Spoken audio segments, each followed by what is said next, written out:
crucifixion that changed the thief forever. The air hung heavy over Golgotha. The smell of sweat, blood, and dust filled Dismas's nostrils as he struggled for breath. He had known suffering before. He had lived on the streets, fled from soldiers, felt the sharp bite of hunger, but nothing had prepared him for this. Nails pierced his hands and feet. His body sagged from exhaustion, and every breath was agony. Beside him, another criminal groaned. The crowd jeered below, mocking the man between them. Dismas turned his head slowly, barely able to lift it, and saw Jesus of Nazareth. Blood dripped from the thorn crown, pressed into his brow. Soldiers cast lots for his garments.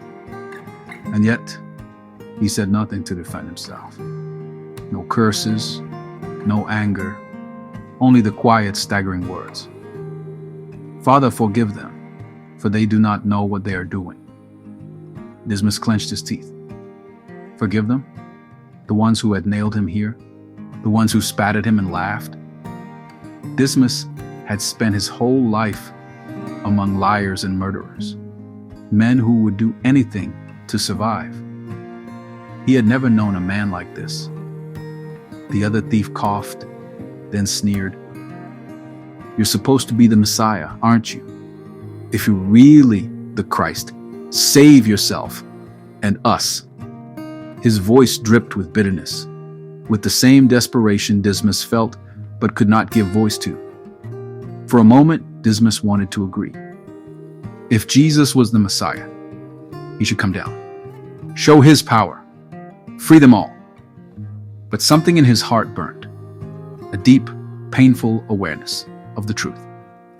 He and the other thief deserved this. They had stolen, deceived, and hurt people. But Jesus? He had done nothing. Dismas turned, forcing words through parched lips. "Don't you fear God? We deserve this. But this man, he has done nothing wrong." The weight of his own words crushed him. All his life he had taken. Stolen bread, stolen coins, stolen trust. Now, in his final moments, he had nothing left to steal. But perhaps he could ask. With great effort, he turned his eyes to Jesus, his vision blurred with sweat and tears. He barely had the strength to speak, but he forced the words out. "Lord, remember me when you come into your kingdom." It was a plea, raw and broken. He had nothing to offer, no good deeds, no penance, only faith. Jesus turned to him. His face, bloodied and bruised, still held something Dismas did not expect: love, mercy. And then, in a voice as steady as the heavens, he said, "Truly I tell you, today you will be with me in paradise." A shudder ran through Dismas' body. Today, not tomorrow, not in the distant future.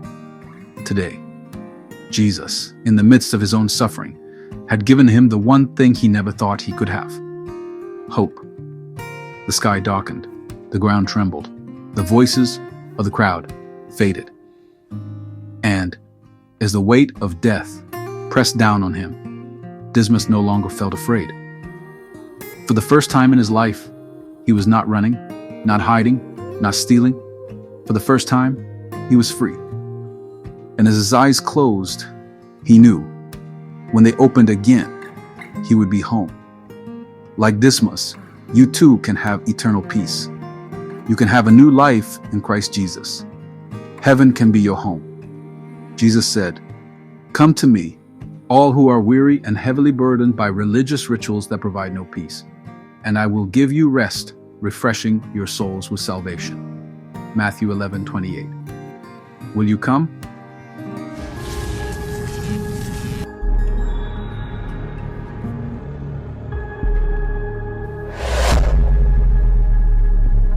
Thank you for watching. Kindly like, comment, and subscribe. Click on the notification bell so you can be alerted anytime a new video is uploaded. And please, don't forget, share and be a blessing to someone. God richly bless you. Shalom.